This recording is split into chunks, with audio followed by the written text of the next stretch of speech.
রমজান মাস নেকি লাভের মাস, শুধু অফারের মাস। যত আমল করবেন তত সওয়াব বাড়তে থাকবে। সুবহানাল্লাহ। এই মাসের মধ্যে আল্লাহ তাআলা একটি রাত্র দিয়েছেন। কয়টা রাত্রি? একটা রাত্রি দিয়েছেন।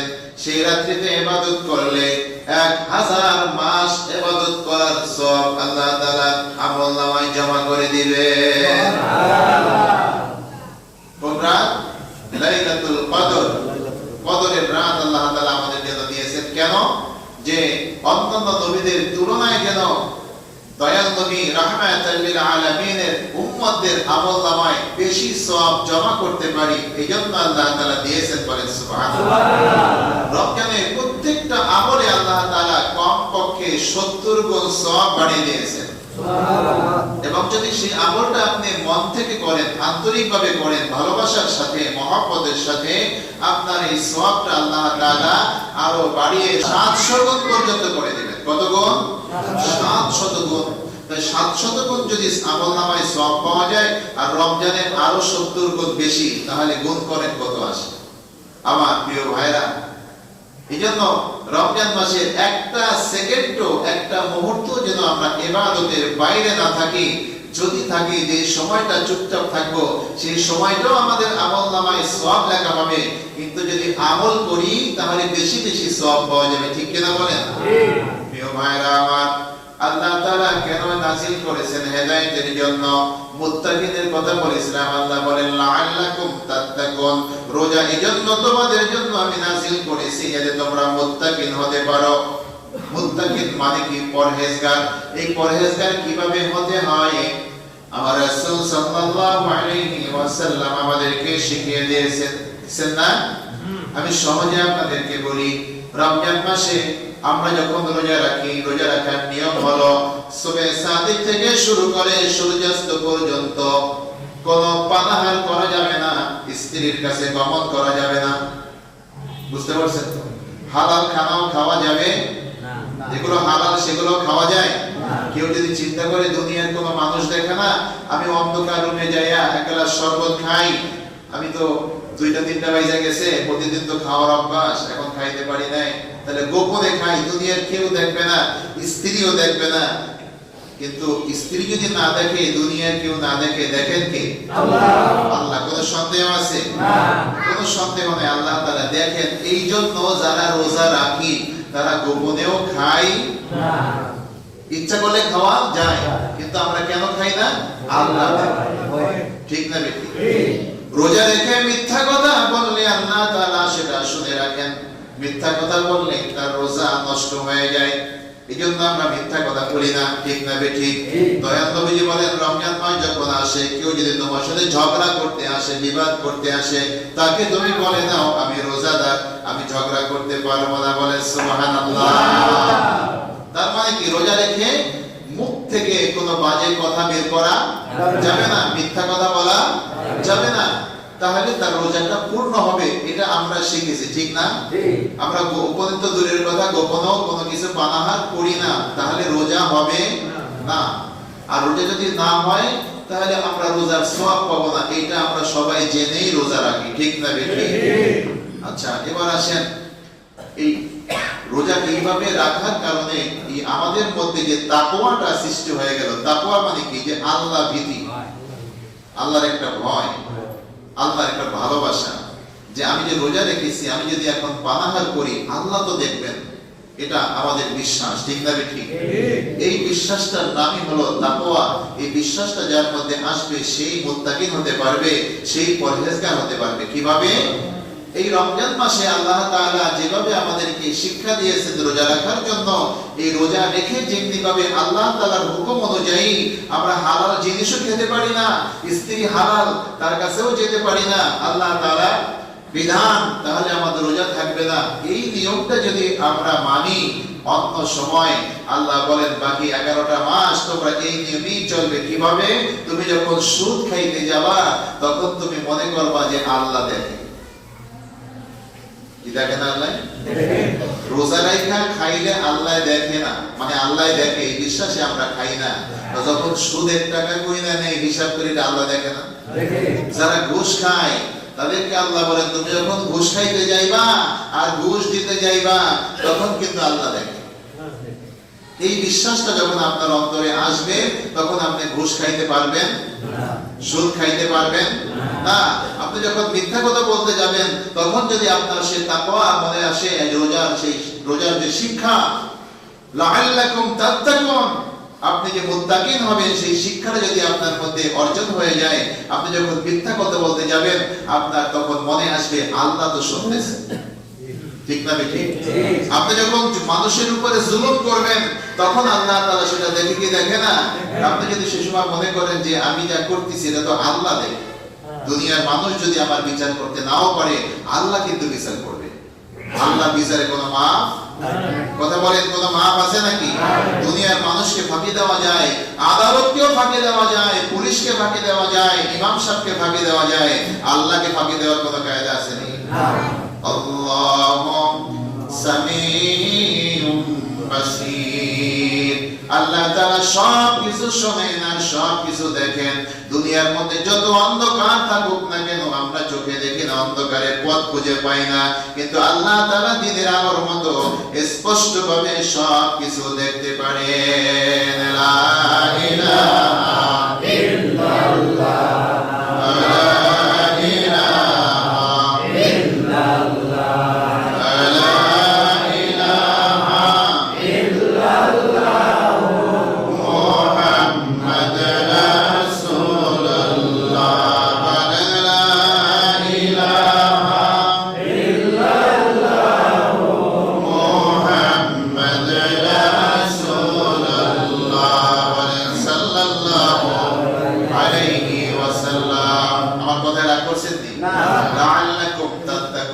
রমজানের রোজা রেখে যদি আমরা এই তাকওয়াটা অর্জন করতে পারি তাহলে আমাদের জীবনটা ধন্য হয়ে যাবে।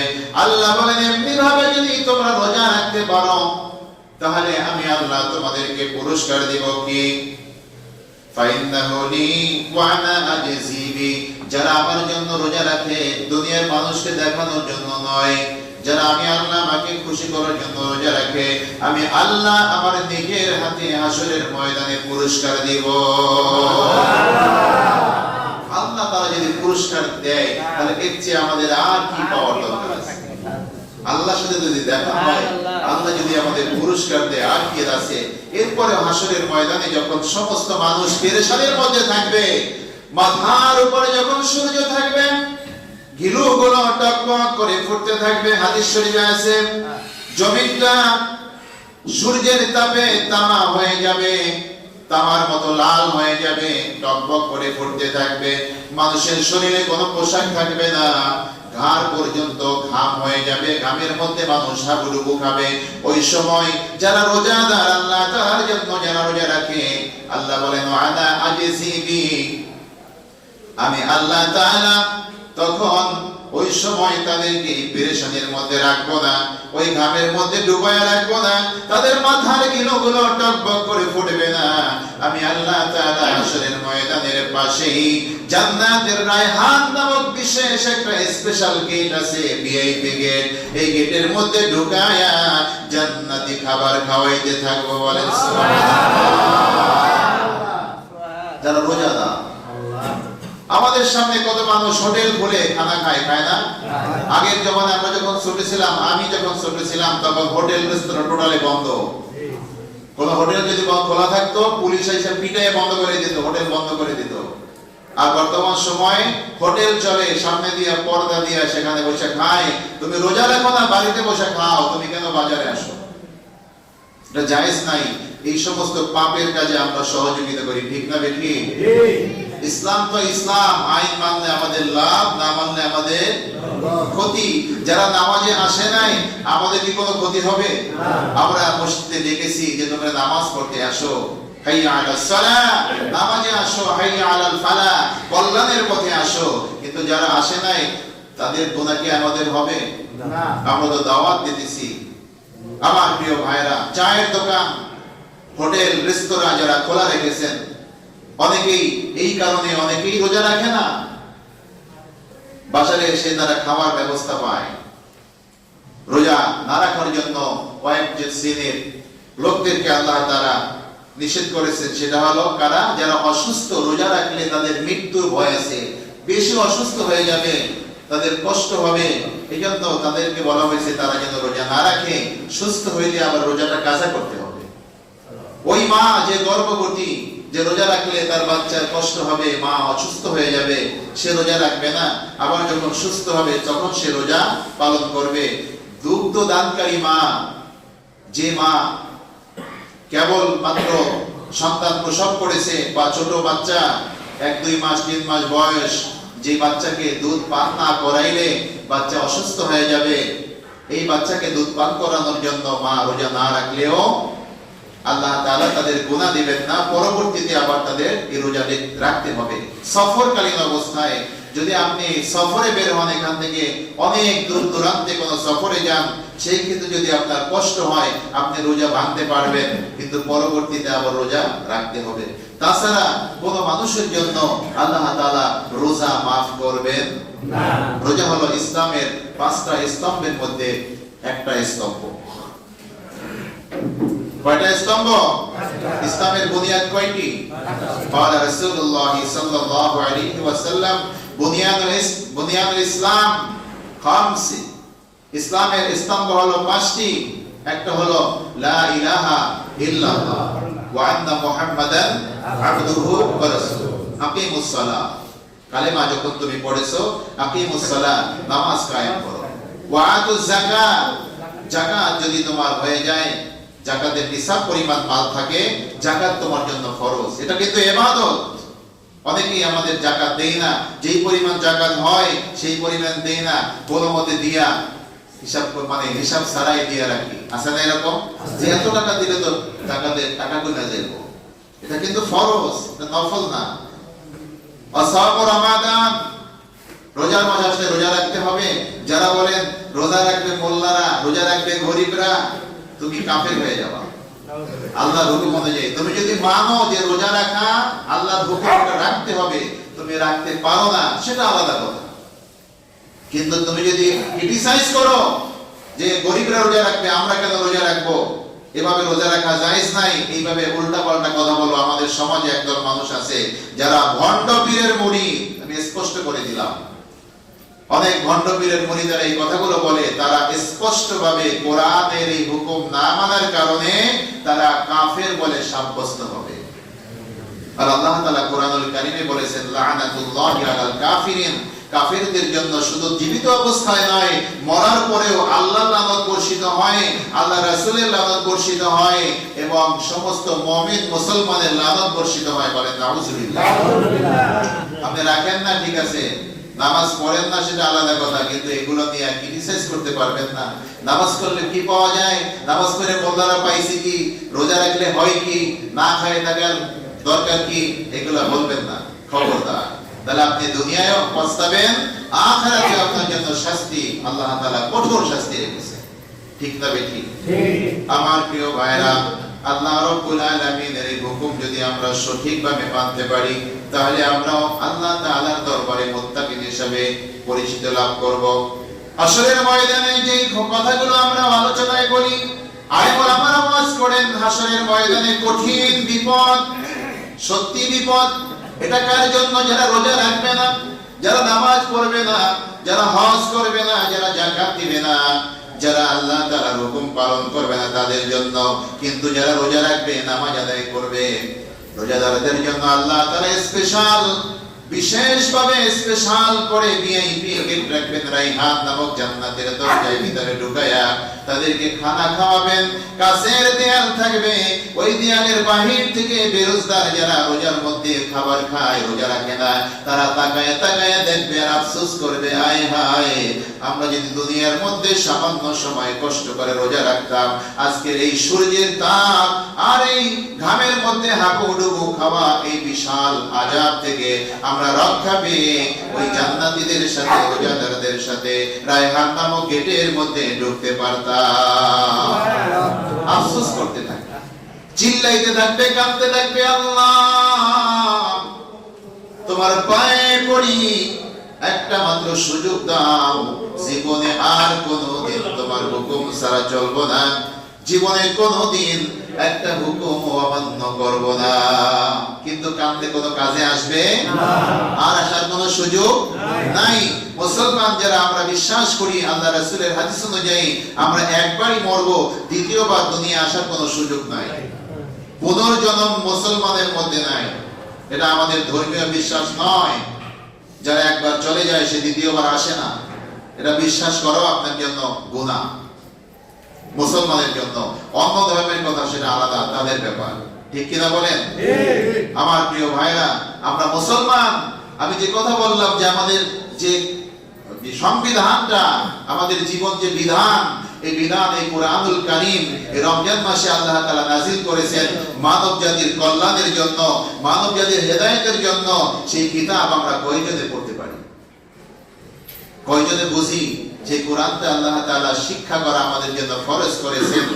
যে আল্লাহ বলেন ফারিদাতুল কুরআনু আলা কুল্লি মুসলিমিন ওয়াল মুসলিমাত,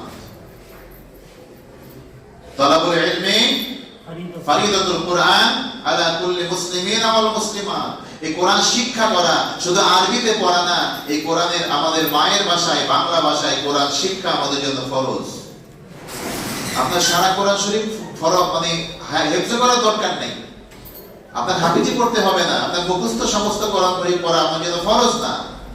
এটা আপনি মনে চাই করেন, না মনে চাই না করেন, এটার জন্য আপনার গুনাহ হবে না। কিন্তু এই কোরআনে যে আল্লাহ তাআলা কি বিধান লিখে দিয়েছেন, এটা আপনার মায়ের ভাষায় মাতৃভাষায় শেখা পড়া জানা আমাদের প্রত্যেকটা মুসলমান বলে যারা দাবি করি তাদের জন্য আল্লাহ তাআলা ফরজ করেছেন। সুবহানাল্লাহ।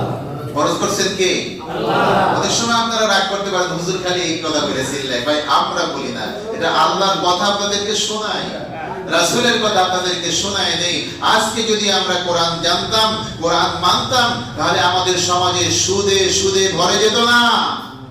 আমাদের সমাজে এমন কোনো ঘর নাই যে ঘরে দুই একটা ঘর ব্যতীত যেই ঘরে সুদের টাকা নাই, যেই ঘরে এনজিও নাই। অথচ আল্লাহ তাআলা বলেন ফাইল্লাম তাফআলু ফাযানু বিহারবিন মিনাল্লাহি ওয়া রাসূলিহি, যারা সুদ পরিত্যাগ করো না জানার পরেও আমি আল্লাহ আমার রাসূলের সাথে যুদ্ধের জন্য প্রস্তুত হও। বলেন নাউযুবিল্লাহ।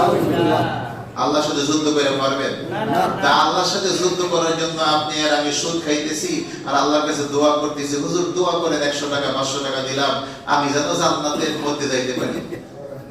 আমার মতো হুজুর এরকমের কোটি কোটি হুজুর দোয়া করে কাজ হবে? আপনি তো আল্লাহ আল্লাহ রাসূলের শত্রুতা করতেছেন, আপনি সুদের মধ্যে ডুবে আছেন, আপনি ঘুষ খান, আপনি জমির আইন ফেলে মানুষের জমি দখল করে রাখান, আপনি ভাইয়ের হক নষ্ট করেন, মা বাবার হক নষ্ট করেন, স্ত্রীর হক নষ্ট করেন, আপনি আত্মীয় স্বজনের হক নষ্ট করেন, আর হুজুরের কাছে দোয়া চান হুজুর জান্নাতে পৌঁছে দিব। না না কথা না, পারবে না? আমাদের সাধ্য আছে না? নাই। আমরা দোয়া করতে পারি আল্লাহ যেন হেদায়েতের পথে চালায়। এইজন্য অনেক সময় অনেকে আসে, হুজুর এত দোয়া করি কাজে লাগে না। ভাই কাজে লাগবে আপনি ভিতরে ঢোকেন আগে, আপনার চরিত্রের দিকে দেখেন, আপনার জীবন যাপন পদ্ধতি দেখেন, আপনার খানাটা হালাল কিনা, আপনি হালাল টাকার কাপড় পরেন কিনা, আপনি মানুষের সাথে ভালো ব্যবহার করেন কিনা, আপনার স্ত্রীর হক আদায় করেন কিনা, আপনার মা বাবার হক আদায় করেন কিনা, আপনার ভাইয়ের হক আদায় করেন কিনা, আপনার প্রতিবেশীর হক আদায় করেন কিনা, এগুলো আগে দেখতে হবে। এরপরে যদি আপনি দোয়া করেন এগুলো ঠিক রাখা, তারপরে আল্লাহ দোয়া কবুল করবে, এমন ভাবে দোয়া কবুল করবে যে আসমানের 7টি দরজা আল্লাহ তাআলা খুলে দিবেন। সুবহানাল্লাহ। ঠিক না বেঠি? আমার প্রিয় ভাইরা, রমজান মাস, অনেক ওয়াজ আছে রমজান নিয়ে, অল্প সময়ের মধ্যে কথা বলবো। আমি একটা হাদিস আপনাদেরকে শোনাই। এই হাদিস লম্বা একটা হাদিসের মধ্যে আল্লাহ রাসূল সাল্লাল্লাহু আলাইহি ওয়াসাল্লাম বলতেছেন যে ব্যক্তি যে রমজান মাসে যারা রোজা রাখবে এবং তারাবি নামাজ আদায় করবে তাদের জন্য আল্লাহ তাআলা আসমানের সমস্ত দরজাগুলো খুলে দেবেন। বলেন সুবহানাল্লাহ। তাহার প্রত্যেকটা সিজদার পরিবর্তে আল্লাহ তাআলা ১৫০০ সওয়াব দান করবেন। কত হাজার? ১৫০০ সওয়াব দান করবেন এবং তাহার জন্য বেহেশতের মধ্যে লাল ইয়াকুত পাথরের একখানা বাড়ি তৈয়ার করে দিবেন। বলেন সুবহানাল্লাহ। এই বাড়ি কিন্তু দুনিয়ার মধ্যে ছোট বাড়ির মতো না, এটা বিশাল বাড়ি। এক দিক থেকে তাকাইলে আর এক দিক পর্যন্ত ধোঁয়া ধোঁয়া দেখা যায়। বলেন সুবহানাল্লাহ। এই বাড়ির মধ্যে ৬০,০০০ ফটক থাকবে। ফটক মানে মেইন দরজা। সুবহানাল্লাহ বলেন। কি দরজা? ভিতরের বাড়ির দরজা না, মেইন ফটক থাকবে, মেইন দরজা, তার প্রত্যেকটা ফটকে লাল ইয়াকুত মণ্ডিত স্বর্ণের এক একটি প্রসাদ থাকবে। সুবহানাল্লাহ। ওটি থাকবে, এক একটা দরজার ভিতরে লাল ইয়াকুত পাথরের সুন্দর একটা বাড়ি আল্লাহ তাআলা করে দিবেন।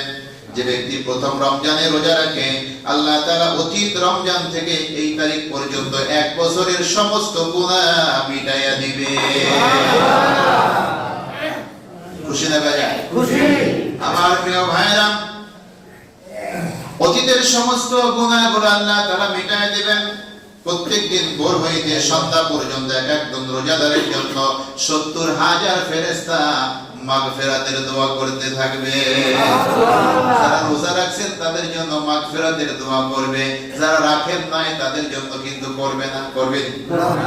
এরা হলো রোজাদারদের জন্য ফজিলতের কথা বলা হইতেছে।